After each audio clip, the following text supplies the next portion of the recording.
Que nous, on ne mange pas et que les autres... Docteur Denis Mukwege, quand il dit au gouvernement d'organiser une conférence internationale sur la paix en RDC, c'est pour que nous arrivions à revitaliser l'accord cadre d'Addis Abeba. Parce que tout ce qu'on a signé comme accord depuis Goma en 2021 jusqu'à aujourd'hui, c'est répertorié dans cet accord-là. Mais à ce qui nous concerne, nous, la RDC, notre parti qui allait dans le sens d'améliorer le climat des affaires dans notre pays, établir l'autorité de l'État sur toute l'étendue du territoire, n'est-ce pas, travailler sur les réformes institutionnelles, combattre l'injustice, mettre en place la justice traditionnelle, on s'en est écarté.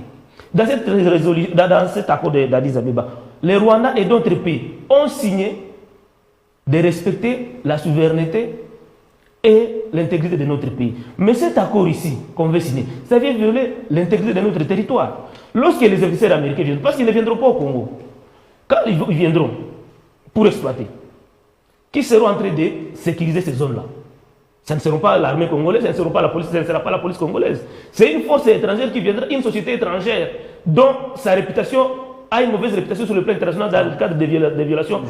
J'ai fini. Dans le cadre des violations des droits de l'homme. C'est cette société-là qui viendra, qui sera installée. Ça veut dire que ces zones-là, nous allons perdre les contrôles de toutes ces zones-là où les minerais seront exploités. Ça, c'est l'intégrité qui est mise en jeu. Quand on parle des investisseurs, ça nous ressemble là où les Chinois exploitent aujourd'hui, on n'est presque pas là, non? Quand on parle des investisseurs qui viendront, les fonds dont ces investisseurs-là viendront seront logés dans quelle banque? Parce que nous, la RDC, nous n'avons pas de banque. Même la Banque centrale laisse aujourd'hui à désirer. Parce que pour certaines voies, c'est un vecteur qui facilite aujourd'hui les détournements. Et le Trésor américain ne peut pas permettre aujourd'hui qu'une entreprise américaine, au regard des lois contraignantes qui sont aux États-Unis, d'avoir une coopération directe avec la RDC. Et quand vous suivez même les discours de Trump, il dit être favorable pour le leadership qui est au Rwanda, qui est un leadership exemplaire. Quand déjà Trump dit ça, pensez-vous qu'il va envoyer ses investisseurs au Congo? Et du coup, tous les avantages liés à l'exploitation, parce que la transformation et l'exportation, on donne ça au Rwanda. Oh, c'est la transformation qui donne une valeur ajoutée, qui crée de l'emploi. Voilà, également aussi, il y aura aussi transfert de technologie. Oui. Et sachez-les, madame, au regard de tout ce que nous connaissons dans notre pays, il y a, en fait, nous alimentons le Rwanda. Tout ce qu'il y a comme formation et éducation au Rwanda, le système de santé au Rwanda, c'est tenu par des Congolais. Les professeurs à l'école secondaire, les grands médecins sont des Congolais. Parce qu'au Congo, il n'y a pas de débouchés. Et c'est cette vision-là qu'on veut encore consolider pour les Rwandais. Du coup, les Rwandais deviennent de plus en plus forts par rapport à nous. Dans la résolution, en fait, dans l'accord d'Addis Abeba, nous, la RDC, nous avons pris l'engagement de construire des infrastructures.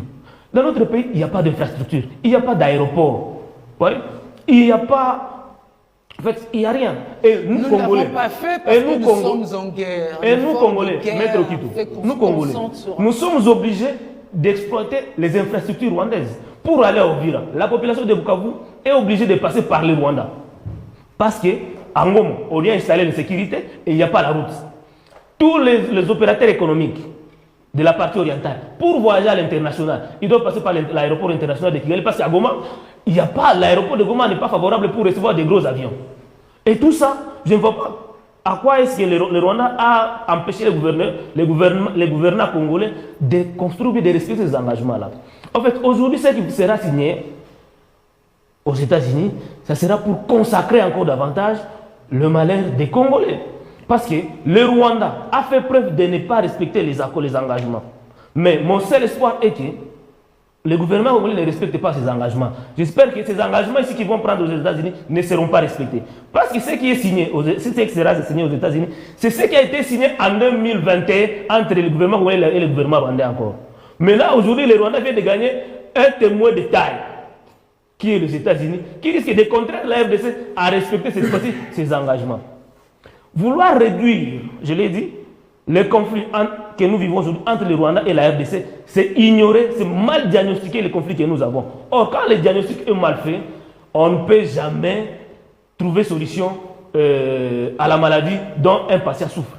Moi, je voulais un instant. Je voulais faire une parenthèse sur ce que disait